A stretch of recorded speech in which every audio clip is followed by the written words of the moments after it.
3 whistles పెట్టుకుందాము.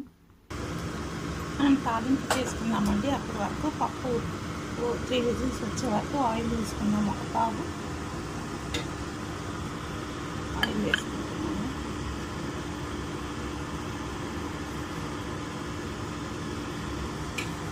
ఆవాలు జీలకర్ర వేసుకున్నామండి.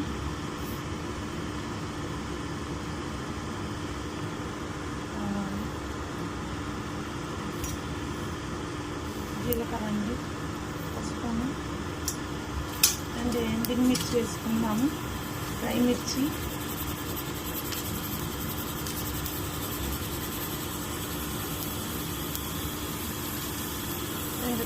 వేసుకున్నామండి.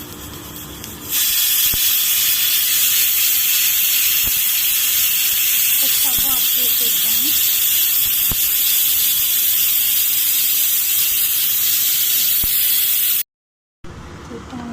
చూద్దామండి. పప్పు ఉడికిపోయింది. చూసారు కదా, బాగా ఉడికిపోయిందండి పప్పు పాలకూర అంతా. చూసారు కదా ఎంత చక్కగా ఉడికిపోయిందో. ఇప్పుడు మనం తాలింపు చేసుకున్నాం కదండి, అది ఇందులో వేసేసుకుందాము.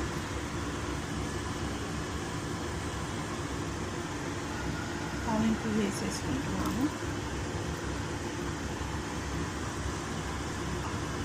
పాలకూర శనగపప్పు కర్రీ రెడీ అండి. ఇందాక మనం చింతపండు నానబెట్టుకున్నాం కదా, కొంచెం అంతా పిండి వేసుకుందామండి. జ్యూస్ తీసి గిన్నెలో వేసేద్దాము. చింతపండు జ్యూస్ తీసుకున్నాం కదండి, ఇది ఇందులో వేసేసుకుందాము. రుచికి సరిపడా సాల్ట్ వేసుకోవాలి కదండి, మర్చిపోయాను. సాల్ట్ వేసుకుంటున్నాను. కలిపేసుకున్నాము.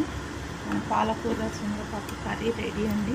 పాలపప్పు చూసారు కదా, ఎన్ని పాలకూర శనగపప్పు రెడీ.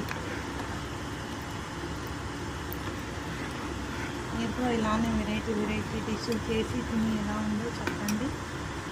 చూసారు కదా, సైడ్కి ఆమ్లెట్ కూడా అండి.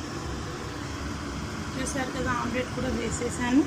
ఇంకా పట్టు పట్టాల్సిందే అండి. పప్పు ఆమ్లెట్ పెట్టుకొని తినేయటమే అండి. చూసారు కదా, పాలకూర శనగపప్పు కర్రీ రెడీ.